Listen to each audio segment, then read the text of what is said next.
Hello, in this tutorial we are going to learn how to register a callback function to be executed whenever a PS4 controller connects to the ESP32 using the Arduino core. As target board I'm going to be using a Firebeetle board from DFRobot. So this tutorial is the sequence of the previous one where we learned how to connect the PS4 controller to the ESP32, and as we saw we followed the polling approach where periodically in the Arduino main loop we would check by calling a method to check if a controller was connected or not. Naturally, polling is not so optimal approach. It typically leads to a waste of resources, and in our case, we can do this much more efficiently by registering a callback function that will be invoked when the connection is established. So don't forget, if you haven't done so, please do follow the previous tutorial because it explains how to obtain the Bluetooth MAC address stored in the PS4 controller that we'll need to use here in order for our code to work.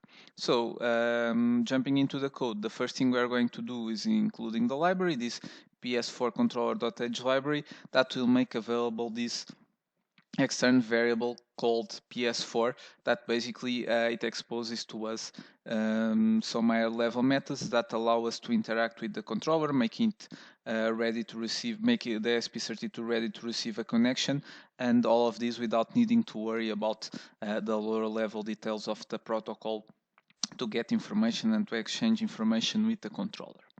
So we are going to jump to the Arduino setup function.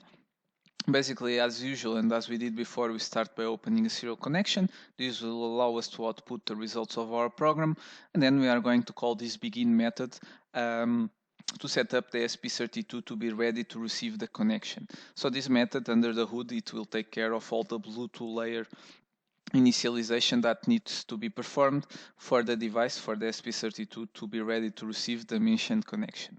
As I've said briefly before, as input of this method, we need to pass the Bluetooth address stored in our controller, unless the Bluetooth address stored in the controller is precisely the one of the ESP32, and in my case it isn't. It's this address that it's very easy to remember. It's a bit of a dummy MAC address, but it works well for my tests, and basically I need to pass as a string this MAC address, so my ESP32 is set up with that MAC address. It is changed, the library changed the MAC address of the ESP32 to this value, and it will match what the controller has stored on it, and then the controller will basically be paired with the ESP32 and will connect. So after this point, it should take care of this initialization, and then in order for us to have a callback function being executed, we need to register it first, and we do that by calling this attach on connect method on our PS4 external variable.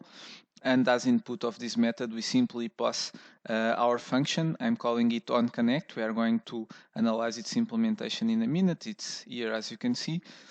Basically, we just need to pass this function and it should be registered, and when this event of a controller connection event occurs, this callback will be invoked.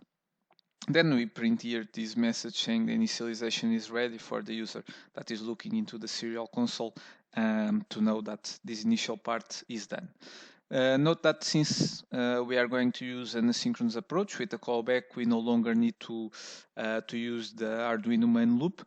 We don't need to periodically pull any object, and thus I'm doing this. I'm deleting the corresponding FreeRTOS task, because basically the Arduino core works on top of FreeRTOS, and basically since we don't need the main loop, I'm deleting the corresponding FreeRTOS task with the call to this function vtask delete, and basically by passing null as input, I'm saying to the task to delete itself. And this, as you can see, illustrates that the main loop won't be running at all, and we really don't need the main loop to detect this connection. To finalize, we are going to analyze this onConnect function. As you can see here, it follows a predefined signature. It needs to return void, and it takes no arguments. The name itself, it can be wherever you want, but the rest of the signature needs to be this one. And then the implementation will be really simple. We'll just print a message saying the controller is connected, and as an additional check, we are going to print the value of the result of this disconnected method.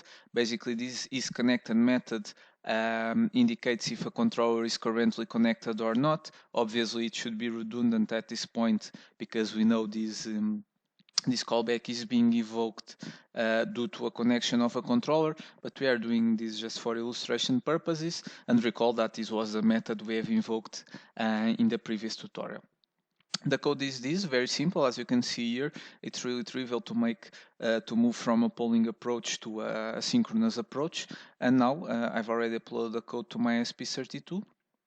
As you can see, I already obtained the initialization ready function, which means this part of the procedure went well. Now I'm just going to click the PS button on my controller. I'm just clicking it. Okay. It takes a bit for the event, for the controller to establish the connection and for the event to be triggered. And as you can see here, I've obtained this controller connected message like we have defined in our code, and then here the value 1, which basically means true, which is the output of this is connected method. Okay, so that's it. Apart from this taking sometimes a bit for the pairing to occur, everything else should work from this point on. It should work well, and you should, when you are going to test the controller buttons, etc., it really works well without this kind of delay. So far from my tests, everything has been very nice. That's it, very simple for these first steps with the PS4 controller. Hope you have enjoyed. Thank you very much for watching.